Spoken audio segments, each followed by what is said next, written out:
Welcome to Practical Access. I'm Lisa Dieker.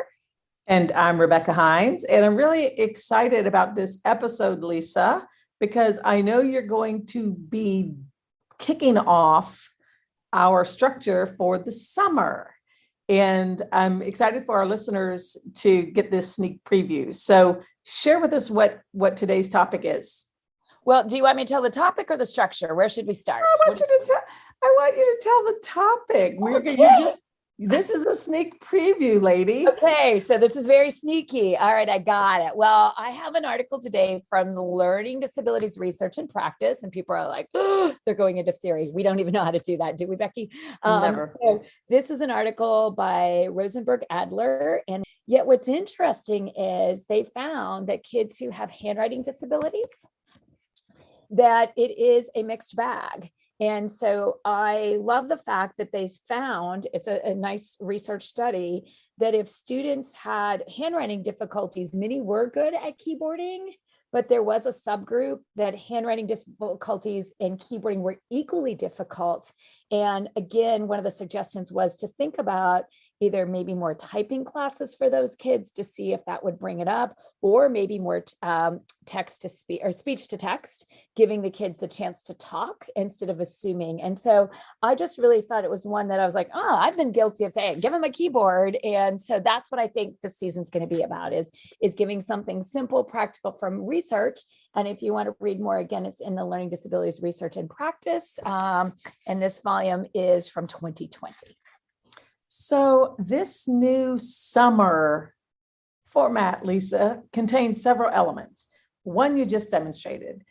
We will be putting together basically a little light reading list of easy to read articles. Some of them are going to be research-based, like Lisa just mentioned, and some, I like to say, are just ripped from the headlines. She hates it when I say that. But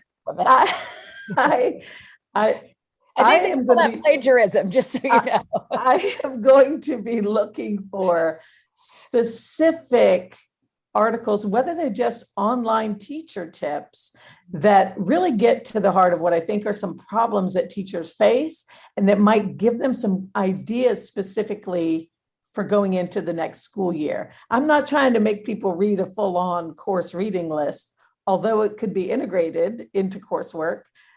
I'm trying to find some things that are easily consumable and that have an action item. So Lisa, on that context, tell me, if you're using your handwriting article as an example, what's my go-to as a teacher? What am I going to do in the fall based on what you're going to share with us in that article? Well, I think what I love about it is it made me really quickly think about, as I work and coach some teachers, is, you know what, do a little assessment of your class. Who's keyboarding deficient? Do they also have an IEP goal for handwriting? And if so, I'd be calling my OT or PT immediately, and probably my OT first, and say, hey, I have a kid, keyboarding's a struggle. I would also have a little group of keyboarding games that maybe could work on fluency with that student to see if it's just, is it really a fine motor skill, or is it just they just don't have the keyboarding habits? And then I think you also can do what we see some schools doing, which have rearranged the keyboard to do, in letter format, A, B, C in order. But if you do that, be careful. A lot of the keyboards I'm seeing are all lowercase. And remember, for a lot of our students who are dyslexic, lowercase letters, the B, D, P, and Q all look alike. And that is the beauty of the keyboard. It does take away that directionality of letters. So you might want to think of an overlay that would be all capital letters. So again, lots of things, the Google Chrome, many of them are lowercase. So those are some of my go-tos, like do a little assessment of your classroom, a walkthrough, and, have kids type. What was it? The brown dog jumped over the lazy fence. Do you remember having to type that in typing class? Right. Let all your first graders type that, and then say, oh my gosh, this kid is so low. Is keyboarding the right concept, or do I need to adapt that and modify and let them start to talk to type, which I think is an easy tool to use. Sounds really complicated. Ask a first grader, they'll figure it out on their own.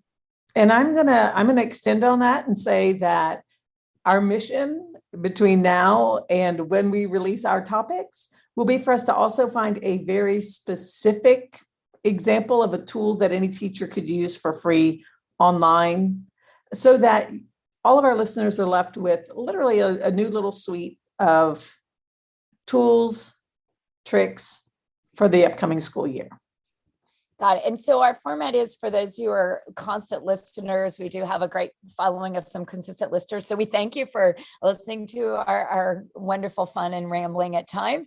And so what we do want to let you know is we'll be launching this starting in June. We're going to take a little hiatus ourselves as Becky sends a couple twins away to getting them ready for college. And we'll start this in June. It'll be twice a week. We'll be June and July. So for those of you who might be using this for course content, there will be 16 kinds of things like we just talked about from the headlines or research articles. And so an opportunity to consider how you might want to use those, or if you just are a parent or a person who wants to listen in, it'll be a great resource for you. So Becky, you want to wrap us up today? Sure. Lisa, I'm going to kind of end with suggesting, she loves it when I make changes on the spot. I would really love to still hear from our listeners. So I think that if listeners have specific topics or questions, it's not too late to get those to us so we can look at what kind of focus people might be interested in. And I'm hoping, Lisa, that we can still do some feature comments throughout the summer so that we can speak directly to our listeners. Yes, so please let us know, 407-900-9305, or you can leave us a message on Facebook or on our Twitter at Access Practical. Thanks.